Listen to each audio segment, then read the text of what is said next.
कौन है खाटू श्याम? क्यों लोग इन्हें इतना पूजते हैं? क्यों इनके दर्शनों को भीड़ उमड़ी जाती है?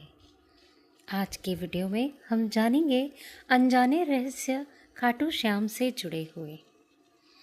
खाटू श्याम का अर्थ होता है माँ सैव्यम पराजित, अर्थात जो हारे हुए हो और निराश लोगों को संबल प्रदान करता है, वो हैं खाटू श्याम।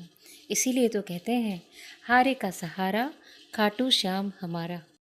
राजस्थान के शेखावटी के सीकर जिले में परम धाम खाटू स्थित है। यहाँ पर खाटू श्याम जी विराजित हैं। खाटू श्याम जी का मंदिर बहुत ही प्राचीन है।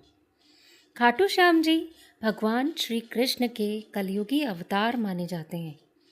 महाभारत के भीम के पुत्र घटोत्कच और घटोत्कच के पुत्र थे बर्बरीक। बर्बरीक को ही बाबा खाटू श्याम कहते हैं। आखिर क्यों श्री कृष्ण भगवान ने उन्हें वरदान दिया था कि कलयुग में इनके अवतार को भगवान श्री कृष्ण का अवतार मानकर पूजा जाएगा?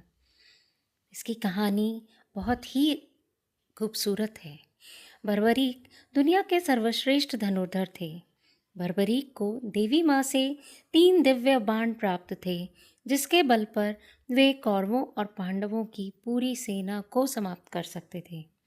युद्ध के मैदान में बर्बरीक दोनों खेमों के मध्य बिंदु एक पीपल के वृक्ष के नीचे खड़े हो गए और घोषणा कर दी कि मैं उस पक्ष की तरफ से लड़ूंगा जो हार रहा होगा। बर्बरीक की इस घोषणा से भगवान श्री कृष्ण चिंतित हो गए। भीम के पौत्र बर्बरीक के समक्ष जब अर्जुन तथा भगवान श्री कृष्ण उसकी वीरता का चमत्कार देखने के लिए उपस्थित हुए, तब बर्बरीक ने अपनी वीरता का छोटा सा नमूना दिखाया।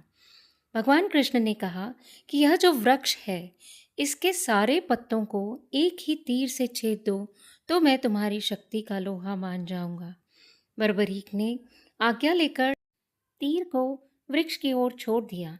जब तीर एक एक करके सारे पत्तों को छेदता जा रहा था, उसी दौरान एक पत्ता टूटकर नीचे गिर पड़ा।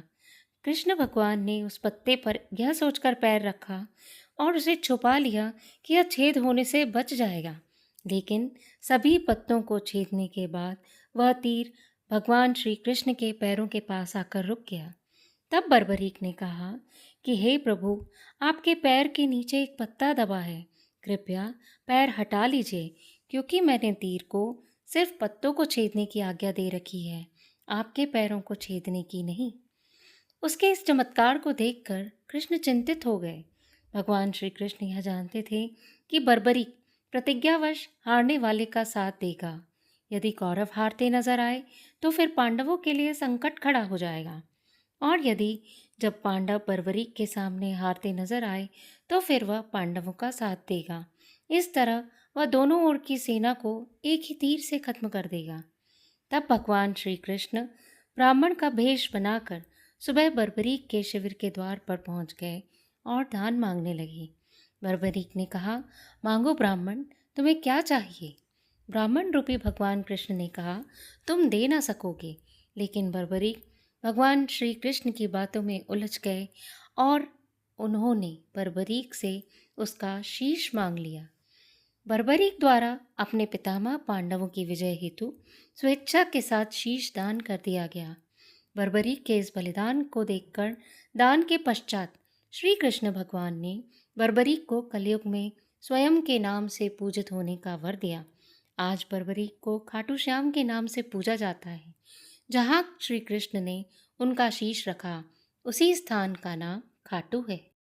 खाटू श्याम बाबा दुनिया के सर्वश्रेष्ठ धनुर्धर हैं।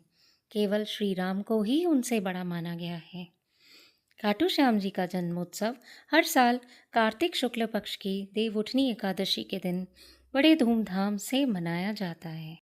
कहते हैं कि जब बर्बरीक से श्री कृष्ण ने शीश मांगा तो बर्बरीक ने रात भर भजन किया और फाल्गुन शुक्ल द्वादशी को स्नान करके पूजा की और अपने हाथ से अपना शीश काटकर श्री कृष्ण को दान कर दिया था।